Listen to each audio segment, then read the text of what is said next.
confortável na cadeira da PCS. Tô tranquilaço aqui, vamos pra caramba. Eu queria saber sobre os cargos, como é que é essa coisa dos cargos da política, né? Como tu falou, o vereador, né, um deputado, tem como resumir que qual cada um tem que fazer? Claro. O que eu tenho que fazer como um vereador? O que eu tenho que fazer como um deputado federal, um presidente, alguma coisa assim? Como é que funciona essa Você parte? tem os cargos no âmbito legislativo, que são vereador, deputado estadual, deputado federal e senador. Ou seja, eles vão tanto legislar, fazer leis e também fiscalizar o executivo. O executivo são prefeito, governador, presidente da República. Então, a Câmara Legislativa, ela fiscaliza em cada âmbito seu. Então, o vereador fiscaliza o prefeito e cria as leis municipais. O deputado estadual, ele fiscaliza o governador e ele cria leis estaduais. E o deputado federal cria leis federais e fiscaliza a presidência. Resumidamente, é isso. Tá aí acima do presidente? Acima do presidente, Alexandre de Moraes. Rimos muito, fui preso, tô brincando. Mas cara, acima do presidente, de fato, não tem porquê. Você tem uma divisão tripartite. Então, basicamente, o que deveria hoje ser a nossa democracia é os poderes, eles são harmônicos entre si. Então, são freios e contrapesos. Então, a Constituição, ela é assim. Ela não faz com que o judiciário tenha um extremo poder, e também não faz com que o legislativo tenha um extremo poder, e o executivo também não. Então são freios e contrapesos. Então, por exemplo, tem algumas coisas, bicho, que não entra na minha cabeça. Por exemplo, quem julga os ministros do STF? Pergunta pra você. Quem julga? Quem julga? Vai lá, pô, pode, você é faixa branca, pode responder qualquer coisa. Não, mas como é que eu te pergunto? Eu tô te perguntando, pô. Eu não sei. Então, é o Senado. Tá bom. É o Senado. Chuta quem julga os senadores. Não sei também. O STF. Entendi. Então, mano, é jogo de compadre, pô. Sim. Eu nunca vou abrir o impeachment contra um ministro do STF, por quê? Porque o ministro tem STF que me julga. Sim. Então, assim, esses freios e contrapesos muitas vezes são para inglês ver. Então, assim, hoje você tem um Congresso que o presidente do Congresso é o presidente também do Senado, tá? O Congresso é a união dos dois, Câmara e Senado. O Senado é um e a Câmara é outro, né? Deputados federais e senadores. Tem muita gente que fala assim, Nicolas, por que daqueles dois pratos, né, em cima do Congresso, né? Um que é virado pra cima e um que é virado pra baixo. Tem vários. O mais legal que eu já ouvi, o significado é que ali é como se a brasa tivesse no prato virado pra cima, a brasa pegaria fogo. Quando a brasa tá colocada pra baixo, ela abafa o fogo, né? Ou seja, os deputados são mais enérgicos e os senadores, que é uma casa de seniors, né, de pessoas mais velhas, é uma casa mais revisora, moderadora. Então esse seria o sentido ali arquitetônico do Oscar Niemeyer, que inclusive eu odeio. Para mim, Brasília poderia ser muito mais bonita. Aqueles prédios ali com uma caixa de sapato. Você acredita? Eu nunca tive em Brasília. É legal, primeira vez que você vai é meio mágico assim, é bacana. Mas sendo bem sincero, quem já viu, por exemplo, a Igreja Sagrada Família na Espanha, ou já foi ali em Londres, Paris, meu irmão, não dá pra comparar o Congresso americano, por exemplo, com o nosso Congresso. Assim, é vergonhoso, assim.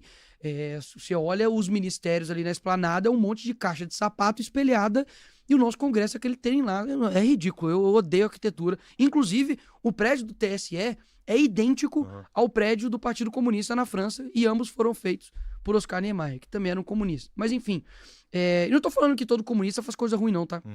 Eu sei... É isso que eu ia te perguntar, tu tem amigos de esquerda? Algum amigo teu que não deixou de falar contigo por ser direita? Peraí que tudo tem limite. Não, eu não tenho nenhum amigo de esquerda, mas eu já perdi colegas e amigos Uma coisa que eu vi também agora ultimamente também, que as pessoas deixam de falar com o pai, com a mãe, por política. Não, tu é direito, não se falam mais. Como assim? Isso que eu não consigo entender. Como é que uma pessoa não fala com outra, sendo da família, sendo ou filho, ou pai, ou mãe, avó, que não fala um com o outro, velho? Isso que eu não consigo entender. Mas vamos lá, vamos dividir. Eu já perdi um amigo também, um conhecido, né? Porque tu sabe, né, que amigos são poucos, né? E conhecidos são muitos. Mas eu perdi um conhecido que ele, quando eu me posicionei de uma maneira, ele deixou de falar comigo, não falar mais comigo, entendeu?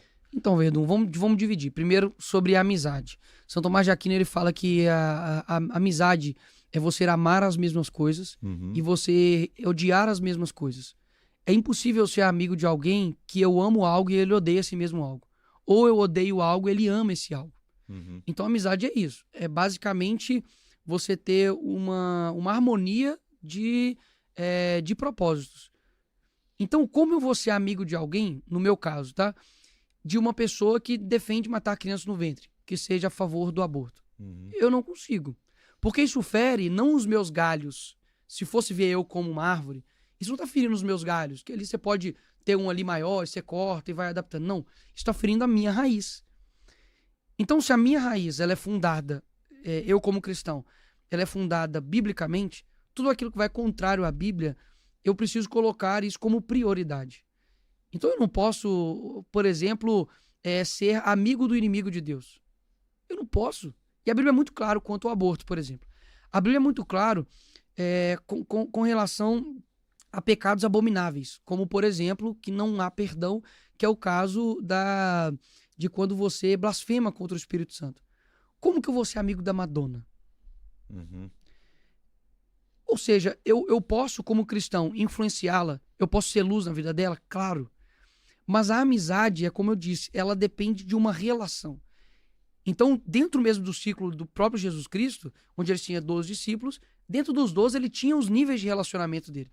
Ele fala, João, é a quem eu amo, é o discípulo a quem eu amo. E você tinha os outros demais discípulos em outros níveis de relacionamento. Então, a amizade, sobre a amizade, o meu posicionamento é esse. Com relação à família, eu acredito que é bíblico, né? Que a Bíblia fala que colocaria mãe contra filho, enfim. Então, eu acredito que o nosso inimigo, e eu como cristão acredito que há, sim, um diabo, há um inimigo da nossa alma, que ele se aproveita disso. É muito ruim você ter uma família destruída por conta de política. Muito ruim. Para mim, a família é o maior laço que nós temos hoje de menor quantidade de pessoas. E eu vejo que o ideal, e ontem eu aprendi isso com o Jordan Peterson, cara, e é sensacional, de que muitas vezes quando você vai dialogar, não é simplesmente uma questão de você vencer o debate, ou você, tipo assim, mostrar que você tem a razão. Porque isso, querendo ou não, é um pouco narcisista da tua parte, sabe? Você tá tão preocupado com o seu eu, que você esquece que há uma outra pessoa. Você tem, por exemplo, hoje, avós e avós foram criados em um contexto que talvez o neto dele não foi. E aí há choques de gerações. O vô talvez tenha um nível de disciplina muito alto e quer implementar isso no neto, mas não sabe como, porque ele não tem instrumentos para isso, ele não entende as coisas que estão movimentando, ele não sabe o que é transgênero, pô. Ele não sabe o que é isso, ele não sabe o que é cultura woke, ele não sabe. Então ele olha e fala de um jeito. É o tipo tiozão do Zap. E já o neto, que tá num meio completamente diferente, ele fala, como que eu vou reagir a isso? O que eu aconselho? Os dois deixarem de ser um pouco, digamos, narcisista nesse sentido, de olhar mais um pro outro, reconhecer o que estão de errado, o que está correto, chegar num ponto de denominador comum e resolver. Porque a família, cara, no fim das contas, como você disse, quando não tiver mais ninguém, a família estará. E talvez se você, né, nem toda família, Verdun, ela é perfeita. Até mesmo porque nós somos seres imperfeitos. É impossível você criar uma ordem de qualquer coisa que seja perfeita. Por isso que todo lugar tem gente errada. Tenho certeza que no UFC tem gente errada. Claro, óbvio. Pô, na polícia militar, da mesma forma, na igreja, locais assim que não deveriam ter pessoas ruins. Claro que tem. Tem. Óbvio. Porque nós somos imperfeitos. Por isso que a gente também não vai conseguir nunca fazer uma ordem social perfeita. Tipo, quando a esquerda fala que quer trazer um estado perfeito e todo mundo ficar igual, isso é paraíso, irmão. Isso nunca vai acontecer. Porque nós somos seres imperfeitos. Você não consegue criar nada que seja perfeito. Por exemplo, vou fazer um círculo perfeito aqui. Vou usar o compasso e tal. Se você der um zoom, você vai ver que na folha tem as imperfeições. Você só consegue criar a perfeição na matemática. Pronto. Isso aqui é igual a isso, dá um círculo. É verdade. Ou, que é o que Santo Agostinho defende, que você só consegue achar a perfeição em Deus. E aqui eu já finalizo a minha resposta. Isso é muito maneiro, velho. Sério. Entenda isso. Isso vai mudar a sua vida. Santo Agostinho, ele fala que há um modelo de perfeição. Um ciclo perfeito. E aí, quando você olha algo, e você tem que comparar com algo para poder ver se aquilo é ou não. Então, como eu sei que aquilo é ou não um ciclo? Você vai comparar com um ciclo perfeito. Então, talvez se o ciclo está parecendo um quadrado, opa, não é ciclo, porque não está parecido com isso aqui. Ele é a sua referência de perfeição de algo. No caso, uma forma. O que eu acredito que Deus seja? A referência moral de tudo o que há. Então, quando eu paro para pensar, isso é justo? Eu faço a comparação com ele, porque ele é a justiça. Opa, isso aqui não é justo, porque não está parecido com ele. Isso aqui é bom? Deixa eu comparar com Cristo. Tá parecido? Então é bom. Ou seja, ele é a nossa referência moral. É aquilo que Dostoiévski fala, né, nos Irmãos Karamazov. Se não há Deus, tudo é permitido. Porque se não há um referencial de círculo, tudo pode ser círculo, pô. É verdade. Não tem um referencial. Então, se não há Deus, o mal não existe. O bem também não existe. E você fica sem um norte moral. Então, quando você olha essas questões familiares, políticas, cara, tenha um norte moral. Porque talvez é isso que tá faltando em você. É um norte moral pra chegar e falar, opa, peraí, eu tô sendo excessivo. Ou peraí, eu tô sendo errado. Eu tô querendo emplacar algo em cima na cabeça do meu filho que não tá certo. Ou você, como filho, tá querendo emplacar algo na cabeça do teu pai e não tá certo. Se o cara tem um bom argumento pra te dar e de repente tu tá contra o que ele tá falando, mas ele te argumentou muito bem. Sim. E tem que... Chega um momento tu tem que se desculpar. Tu tem essa facilidade ou não? De desculpar com alguém? Pô, pior que tu tem razão. Desculpa, claro, eu errei. Cara, eu tenho zero dificuldade de falar assim, desculpa, eu errei. Eu também. Perdão, tá? Mas tem muita gente que não consegue. Me perdoa, não consegue. Por quê? Porque vem um narcisismo aí dentro. Que é tipo assim, não, eu não posso dizer que eu estou errado. Não, e assim, aquela coisa, no meio político, você vê que as pessoas preferem ir validando o erro do que chegar e falar, pessoal, eu errei. Foi mal. Tava doidão. Tipo assim, né? Foi mal, errei, fui moleque, tá ligado? Eu tentei não ser moleque, né? E errou, mas os caras não fazem isso. Difícil, Teve um dia que eu fui postar um vídeo no meio da pandemia e eu falei que era o filho do Calil, que era o prefeito lá. Porque eu pesquisei na internet, coloquei filho Calil, apareceu a foto do cara. Só que no fim das contas não era o filho do Calil, cara. Era um outro cara que tinha o nome Calil. Meu irmão, postei o vídeo em 5 minutos. Todo mundo mandando, pum, deletei. O que eu fiz? Pedi perdão pro cara. Falei, cara, me perdoa. Olha lá no Google, porque você tá como filho do Calil. Então, o Google me ferrou. O Google me ferrou, mas ainda assim, pedi desculpa e tal, e boa. Agora, muita gente não consegue fazer isso, cara. E em níveis de argumento, eu acredito que existem debates que são extremamente complexos e as pessoas simplificam. Por exemplo, Igreja Católica e Protestantismo. Meu irmão, você acha que você é mais inteligente que Santo Agostinho? Tipo assim. Então não trata a coisa como se fosse uma coisa simples. Vamos discutir, vamos debater, ok. Dentro da igreja protestante também tem calvinistas contra arminianos.